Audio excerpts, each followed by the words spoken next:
سب سے بڑی پریشانی رزق کی ہے، سب سے بڑی پریشانی روزگار کی ہے، سب سے بڑی پریشانی معیشت کی ہے، سب سے بڑی پریشانی معاشی پریشانی ہے کہ ہر طرف معاشی بحران ہے، ہر طرف مہنگائی کی جلوار ہے۔ آج کل کے دور میں ہر آدمی رزق کے لیے پریشان ہے، روزی کے لیے پریشان ہے۔ بسم اللہ من الشیطان الرجیم، بسم اللہ الرحمن الرحیم۔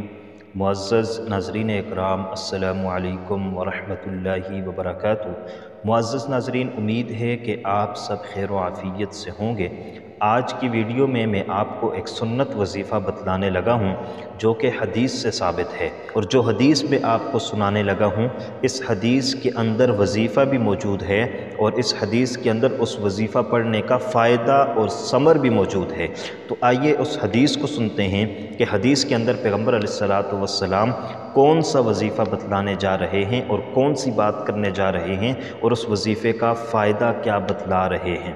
جو حدیث میں آپ کے سامنے پیش کروں گا، اس حدیث کے اندر اگر آپ اس وظیفے کو اپناتے ہیں تو ایک وظیفے کو آپ نے پڑھنا ہے، ایک کام کو آپ نے کرنا ہے جس کا حکم پیغمبر علیہ الصلوۃ والسلام نے دیا ہے، اور اس کے دو بڑے فائدے آپ کو ملیں گے، اور وہ دو فائدے حدیث سے ثابت ہیں۔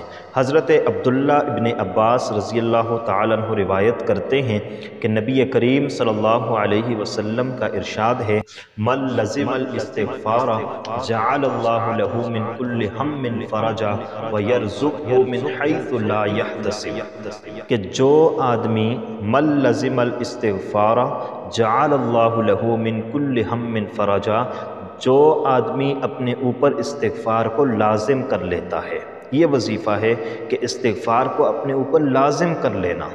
پڑھنے کا حکم نہیں دیا، یہ نہیں کہا کہ آپ نے استغفار کو پڑھنا ہے، یہ کہا کہ استغفار کو اپنے اوپر لازم کرنا ہے، کیونکہ ہم اپنی روزمرہ زندگی کے اندر بے شمار گناہ کرتے ہیں، ان گنت گناہ کرتے ہیں، ہمارے جسم کا ہر عضو گناہ کرتا ہے، ہماری آنکھیں، ہمارے زبان، ہمارے کان، ہمارا جسم، ہمارے جسم کا ہر عضو یہ اللہ کی نافرمانی کرتا ہے، گناہ کرتا ہے۔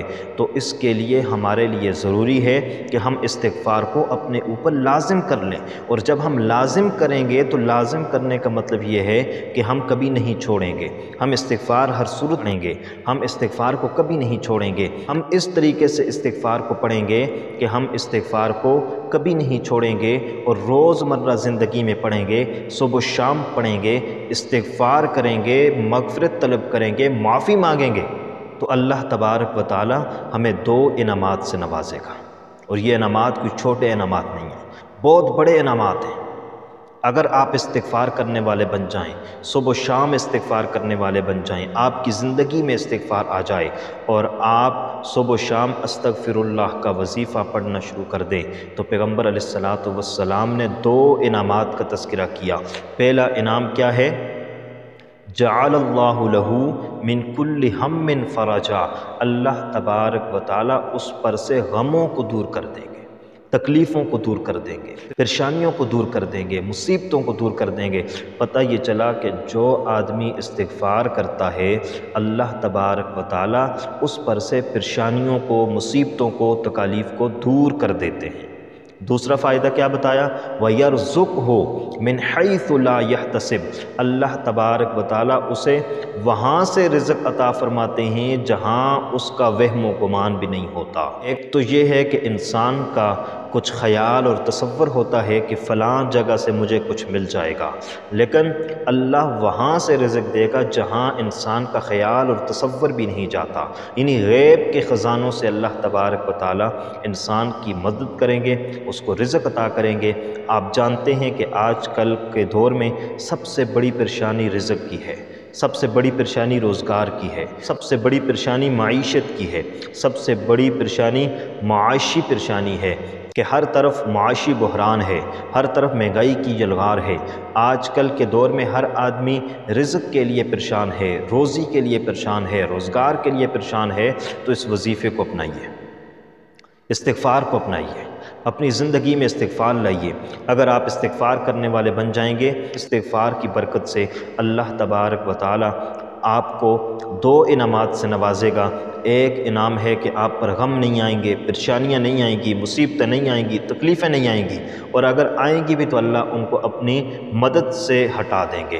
اور دوسرے نمبر پر اللہ آپ کو وہاں سے رزق عطا کریں گے جہاں آپ کا وہم و گمان بھی نہیں ہوگا، جہاں آپ کا خیال اور تصور بھی نہیں ہوگا۔ تو اس لیے اپنے اوپر استغفار کو لازم کر لیجئے۔ استغفار کو آپ نے پڑھنا کیسے ہے؟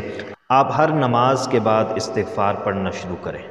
ہر نماز کے بعد 30 مرتبہ، 31 مرتبہ یا 100 مرتبہ، جتنا آپ پڑھنا چاہیں استغفار پڑھیں۔ اور استغفار پڑھنے سے انسان کے گناہ معاف ہوتے ہیں، اور جب گناہ معاف ہوتے ہیں تو پھر زندگی میں برکت آتی ہے، زندگی میں رحمت آتی ہے، زندگی میں عافیت آتی ہے، زندگی میں سکون آتا ہے، زندگی سے تنگ دستی اور فقر و فاقہ دور ہو کر کے رزق کی کشادگیاں مل جاتی ہیں۔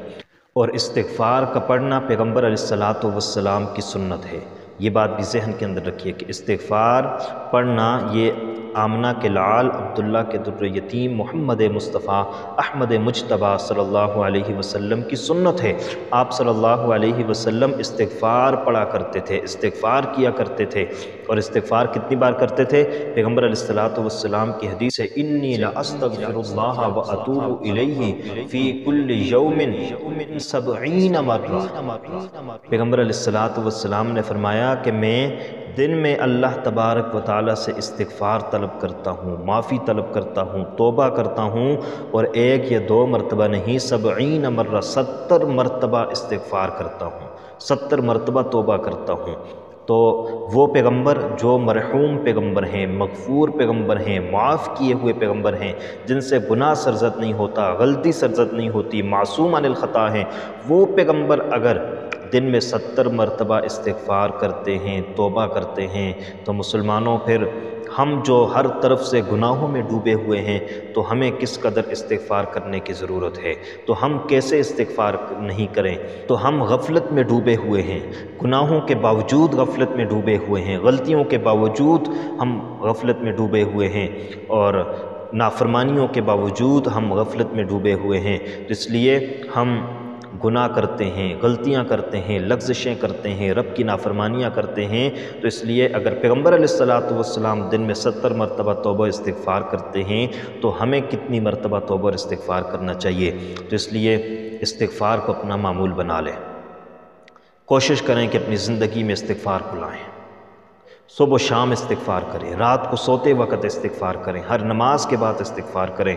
اپنے لیے ایک تعداد کا تعین کر لیں کہ میں نماز کے بعد اتنی مرتبہ استغفار کروں گا، فجر کے بعد اتنی مرتبہ، ظہر کے بعد، عصر کے بعد، مغرب کے بعد، عشاء کے بعد اتنی مرتبہ میں استغفار کروں گا۔ تو انشاءاللہ اس سے آپ کو بہت بڑا فائدہ ہوگا۔ تو اس لیے آج کی ویڈیو میں ہم نے آپ کے ساتھ پیغمبر علیہ الصلاۃ والسلام کی حدیث کے مطابق استغفار کرنے کے فوائد، استغفار کرنے کے ثمرات اور استغفار کرنے کی برکتیں اور استغفار کرنے سے ہمیں کیا ملتا ہے، یہ گوش گزار کیا ہے۔